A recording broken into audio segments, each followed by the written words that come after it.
Anybody who does not support the UPC is automatically branded as a guerrilla. The district of Bushenyi, the nearest district to Rwanda, the most affected area, I suppose, has all the executive of DP and UPM in detention. The whole executive is not in the country, it's in Ruzira. People like the General Secretary, Mr. Mukaira, people like the Chairman, Tuguruwayo, those men are in detention now. Cattle trucks were first to bring their human cargoes to scenes of jubilation in Kampala. These were Uganda's voices of discontent and opposition to the old Obote regime. Voices silenced in jail. They were locked up, some for 5 years, and held without trial or reason. Their detention could have gone on indefinitely. Excited relatives, many of whom didn't know whether their men were dead or alive, tried to burst through in the scramble to recognize faces. They poured onto the streets of Kampala to freedom, defiant in the belief that their resistance had helped in Obote's downfall. The timing, 2 weeks after the coup, came because there could be no hope of national reconciliation without it. 1,400 were freed, among them women, some carrying the children they'd given birth to in prison. Political activists, youth leaders and suspected guerrillas, as well as this man, an ex-minister, were given a hero's welcome. Many of these prisoners thought they may never be released, and they described their years of captivity as monstrous, as a former police chief explained.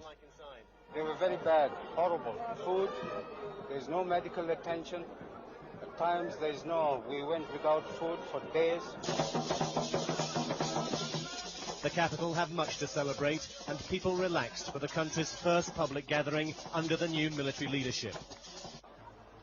By agreeing to such an early release, the new head of state, General Tito Okello, may have succeeded in clearing the way for constructive peace talks.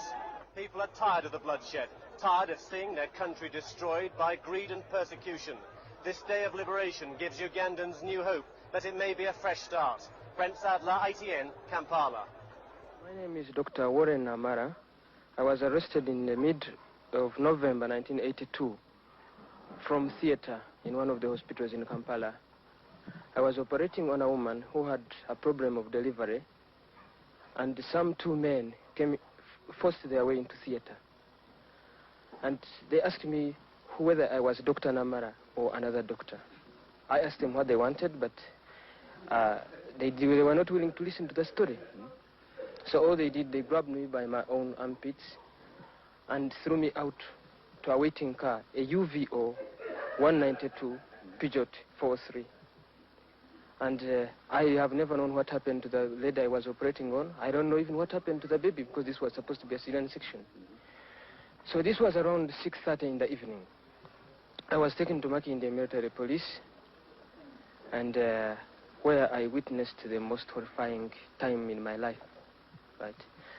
I was given only 5 minutes to give my name, and immediately I was thrown into a cell, where I found about 85 civilian prisoners and about 20 soldiers.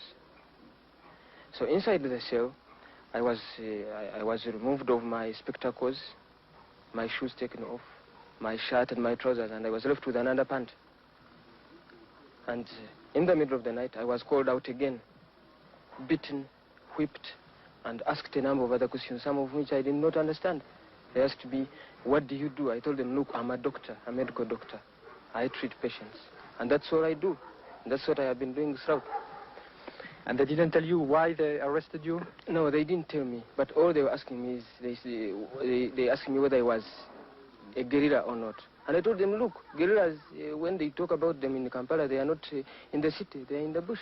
For hundreds, perhaps thousands of people, a journey along the dusty roads outside Kampala led to certain death. Villagers, through ignorance or fear, never really questioned why the soldiers came to such a remote place so often. Not until there was a stench of rotting flesh did they start moving closer to the truth. Now that there's more freedom to move, we discovered one place of execution. They led us to scenes of horror, corpses and skeletons scattered in the long grass. They're slowly beginning to unravel the full extent of killings and torture which the old regime had consistently denied. Here are the skeletal remains of at least a dozen people, men and women, whose bodies were left to rot. They say that more than 300 people were executed here. Many of the bodies were taken away for burial by relatives. The bones that remain will never be identified. Opponents of the deposed president, they say, were brought here and murdered, 40 shot a week before the coup. If they cut you and they suspect that you are one of the guerrillas, no question. When you are brought here, it's just only to be shot. And who shot them? The soldiers. The boaters' men? Yeah. Amnesty International, who were the first to reveal the scale of murders and tortures under a boater's rule, believed that at the worst periods up to 1,000 people a month were being murdered and dumped in remote places like this. For 5 years, the old regime denied there were political killings. Uganda will continue digging up the past, which may reveal the last 5 years were more savage than those of Idi Amin. We found remains that still had ropes tied around the bones, tied so that these victims could not escape the executioner's bullet. Brent Sadler, ITN, Uganda.